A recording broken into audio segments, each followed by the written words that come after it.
Applause. The British public do not trust you anymore. Tommy Robinson sparks fierce debate over Starmer and BBC coverage bias. Okay, this is the kind of moment that makes people stop scrolling and start asking serious questions. Because while most of the headlines today are focused on party politics and speeches, something else has been brewing in the background, and it's all about Keir Starmer, the BBC, and a debate that refuses to go away. And once Tommy Robinson jumped in with his latest claims, the entire conversation exploded online. Some say he's exposing a truth the establishment once buried. Others argue it's just noise. But whichever side you're on, you can't ignore the storm this has unleashed. Welcome to Back Britain Unfold. What actually happened? It all started when Robinson published a video pointing at what he called evidence of bias between the Labour Party and the BBC. He stopped short of presenting hard documents or leaked contracts, but he painted a picture of cosy alignment, suggesting that coverage of Labour under Starmer feels suspiciously favourable compared to coverage of his opponents. Now, this is not the first time the BBC has been accused of bias. In fact, it's one of the oldest debates in British politics. Every government, Conservative or Labour, has at one time accused the broadcaster of being slanted against them. But Robinson's comments hit differently because of the way he framed them. Not as a matter of editorial judgment, but as a system stacked in Labour's favour. That message resonated. Within hours, hashtags linking Starmer and the BBC began trending. And for Labour, which has worked hard to project itself as a party of transparency and fairness, the timing could not have been worse. On social media, the responses were split down the middle. One tweet that went viral read, "This is why people don't trust mainstream media anymore. Always one rule for Labour, another for the rest." But another user fired back. Robinson twisting reality again. The BBC gets attacked by both sides, which means it's probably doing its job. Journalists quickly weighed in too.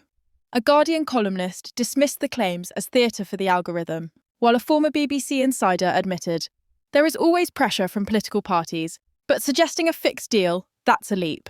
Even some within Labour were quietly uneasy. One anonymous MP reportedly told a local paper, "The optics here are terrible. Even if there's no truth to it, the idea is powerful enough to stick." And that's the real danger. Sometimes in politics, perception becomes reality, even without proof. Let's take a step back. Why does this matter so much? Because the BBC isn't just any broadcaster. It's the national institution. Millions still rely on it for news, especially during elections. And its perceived neutrality is central to trust in the democratic process.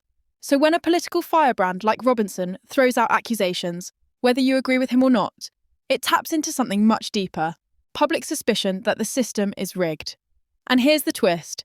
Keir Starmer has built his entire political brand on being the sensible, steady, no-drama alternative to the chaos of recent Conservative years. If the perception spreads that the BBC is giving him an unfair advantage, that image of integrity could take a hit. Already you can see the ripple effects. Conservative MPs have seized on the debate, with one backbencher hinting that serious questions need to be asked about media impartiality. Meanwhile, smaller parties, Reform UK, the Greens, are framing this as yet another reason why ordinary people feel shut out of the political conversation. And here's the thing. Once trust in institutions starts to erode, it doesn't just come back with a few press releases. It lingers. It shapes how people interpret every headline, every news bulletin, every debate. That's why this isn't just about Starmer or Robinson or even the BBC. It's about public faith in the very idea of unbiased information. In community forums, callers on talk radio, and countless TikTok stitches, one theme keeps coming up. Who controls the narrative? One caller on LBC summed it up bluntly. "If you're telling me the BBC is neutral, I don't buy it. Not when I see who gets airtime and who gets cut off." But another listener countered. "Every time someone doesn't like coverage, they scream bias. Maybe the truth is just uncomfortable." So where does this leave us?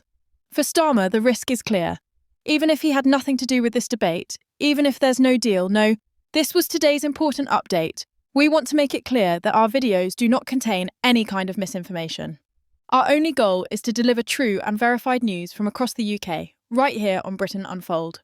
If you enjoyed the video, please like, share your thoughts in the comments, and don't forget to subscribe to the Britain Unfold channel. Thank you.